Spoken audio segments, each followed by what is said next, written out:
This is a special email for the people in the arena. This is for the doers, the shakers, the movers.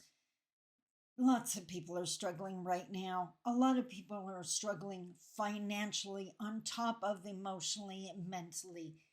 But I have some advice because you know what? Mindset is everything. As a marginalized woman, as a woman who grew up Indigenous within Canadian borders, I know the barriers your mindset can erect to stop you from getting where you want to go. And I know that it's possible to change that mindset. So let's talk about it.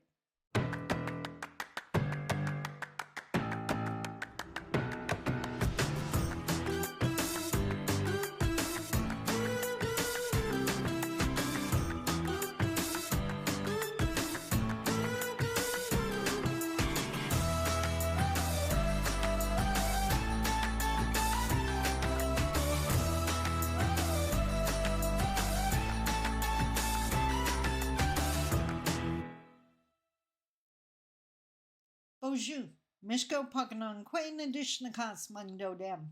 Hi everybody, my name is Sandy Boucher. I'm Red Thunderbolt Woman of the Loon Clan, a proud member of Seine River First Nation in Treaty 3 territory in Northern Ontario. And today is all about mindset. And like I said in the opening, so many people are struggling right now, emotionally, physically, spiritually, and yes, financially. And the reality is, I'm going out on a limb here, but I'm going to say most of them are just going to complain. They're going to find other people and they're going to complain. And even worse, there's a segment of those complainers that will start pointing fingers. They're going to blame that person or that person and that person. Just like that old saying goes, they never realize how many fingers are pointing back at them. But the reality is, what if you are one of those doers and shakers, movers and creators, someone who has initiative, someone who is self-motivated, someone who is determined, persistent, and hardworking. Someone like me. And what if you're just sick of these challenges? As I mentioned in the opening, mindset is absolutely everything. And if you were born into a marginalized group, you've inherited some stereotypes, some mindsets that are incredibly limiting. I know growing up Indigenous, it was, we don't do that, and they're never going to hire us. And it wasn't even that people were saying this to me, it's just what the environment gets you thinking. But I want to remind you of the feather teaching. Think of a beautiful feather and use it as a metaphor to remind you that it represents every relationship. One side of the feather represents you, and one side represents whoever you're in a relationship with. If I were to ask you how much power and control you have over someone else's words or actions, I hope you'd be quick to say 0. But you have total control over your words, your actions, and yes, your thoughts. Because remember, I'm a 10-year domestic abuse survivor. I used to have some pretty god-awful abusive thoughts in my head. The abuse continued long after the relationship ended with the horrible things I was saying to myself, and yes, the names I was calling myself. And that just doesn't happen anymore because you can retrain your thoughts. You can stop playing that same broken record. The power is on your side. And mindset is absolutely everything, which is why I read books like We Should All Be Millionaires, because I know by reading these books, by listening to the podcasts and watching the videos, I was able to identify my limiting beliefs and change them. And I mentioned in other videos that this book has taken me forever to read because I swear I read a couple of pages and have another amazing idea for my business. And no, I'm not complaining. This is not the type of book that you should race through, because if you do, you just wasted your money buying it. If you're going to invest the money, whether you do it through like the audio version or get the actual book, you got to take the time and you got to absorb it. And by the way, any entrepreneur out there, you need this book, especially if you're female, especially if you're marginalized. Well, if you're female, you are marginalized. So I got all excited this morning. I was doing my reading. No surprise, I ended up thinking of you. But she was talking about the fact that so many people are struggling in their financial situation right now, and how that often invokes so much shame. And of course, we don't talk about that because shame needs silence to survive. We keep it to ourselves and it just seems to grow and grow and grow. So the first thing that Rachel Rogers, is the author, listed was, as she describes them, here are some grim, bleak, shame-riddled thoughts you may be thinking right now. So there's 6 of them. What I want you to do is grab a pen and pencil. If you have to pause the video, go right ahead. It's all good. I understand. Or you can count on your fingers. But I want you to honestly identify how many of these thoughts have you had recently, especially if you're struggling financially. I've definitely had a few I've had all of them at different points in my life. Let me tell you, I grew up in a house without running water. I have sold furniture to feed my kids. I have eaten once every 3 days because that's how little money I had and how long I had to make the food last. Trust me, I know poverty shame. So, are you ready? Are you ready to count on your fingers? Here we go. Number 1. My credit score is practically minus 200. Abysmal. You ever beat yourself up about your credit score? If you're not even thinking about your credit score, that's what she would call a broke-ass mindset. You gotta think about those things because now you're erecting barriers against yourself again. Don't be doing that. Next one. Oh, been there. Done that. I have $5 in my checking account. I'm a clown, a joke, or whatever other nasty name you want to call yourself. Have you ever done that? That was statement number 2. Statement number 3. I have no savings. I have student loan debt, credit card debt, and probably any other debt. I'm probably tons of debt I'm not even aware of because I pushed it out of my mind or stopped opening bills months ago. I know a certain someone who I will not identify who used to hide the bills on the top of the fridge just so she didn't have to see them. I can relate to that. So have you done that? Can you relate? Statement number 4. I haven't paid taxes in 2 years, and Revenue Canada is probably going to start sending me terrifying letters soon. Ugh.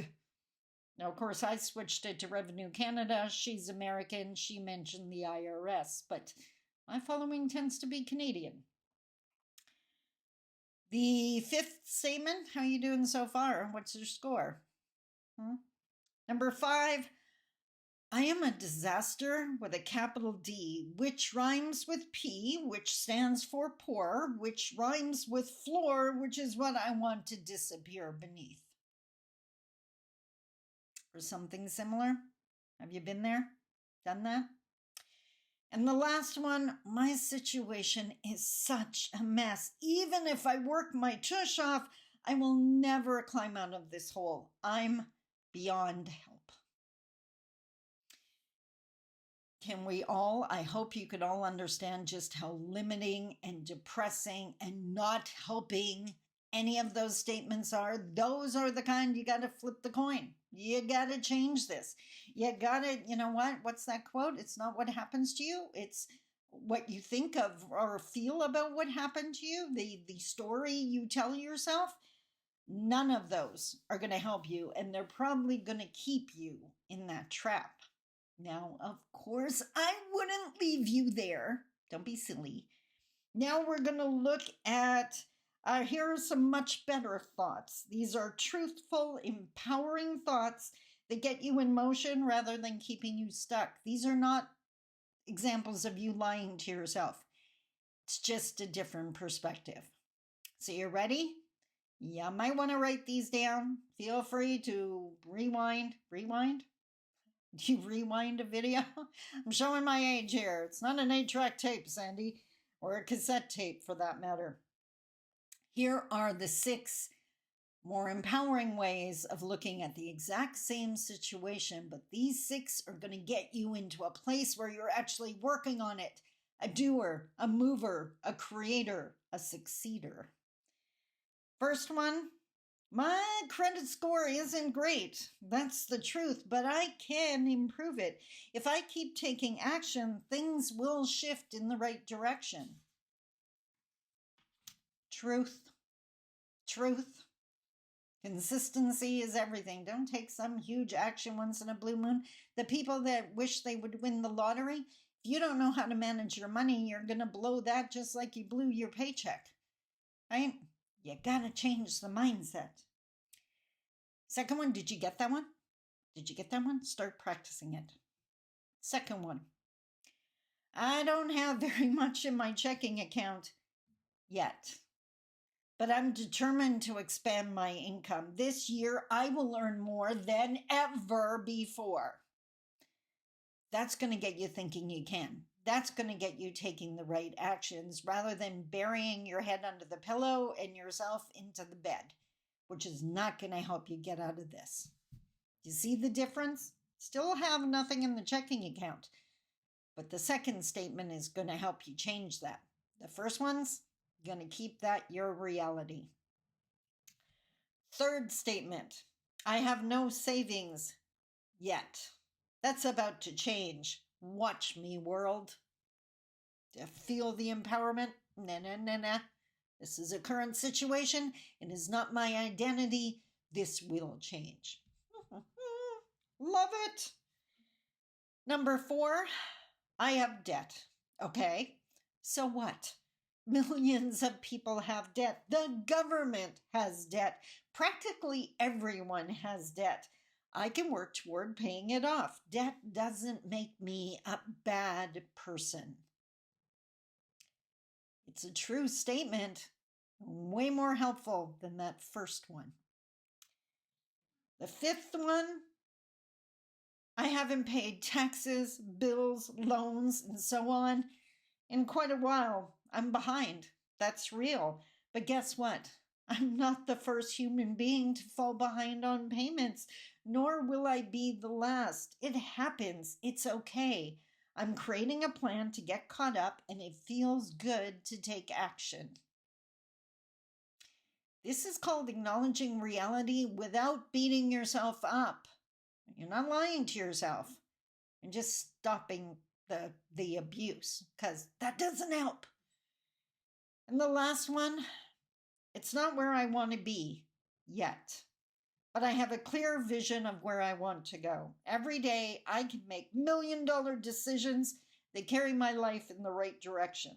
Things are improving. The best is yet to come. And I've mentioned it before. In this book, she identifies million-dollar decisions that help you build the future you want, and broke-ass decisions that'll keep you trapped in poverty. I so recommend this book. So go back. It's not rewind. Go back in the video if you need to. Write down those empowering statements. And the next time you use one of those limiting, damaging, abusive statements in your mind, read through that list. Start reprogramming your mind so it helps you and not hurts you, because beating yourself up is not how you succeed. No one has ever won a race by telling themselves they were going to lose. You got this. I know you do. Until tomorrow, I love you. Take care. Bye-bye.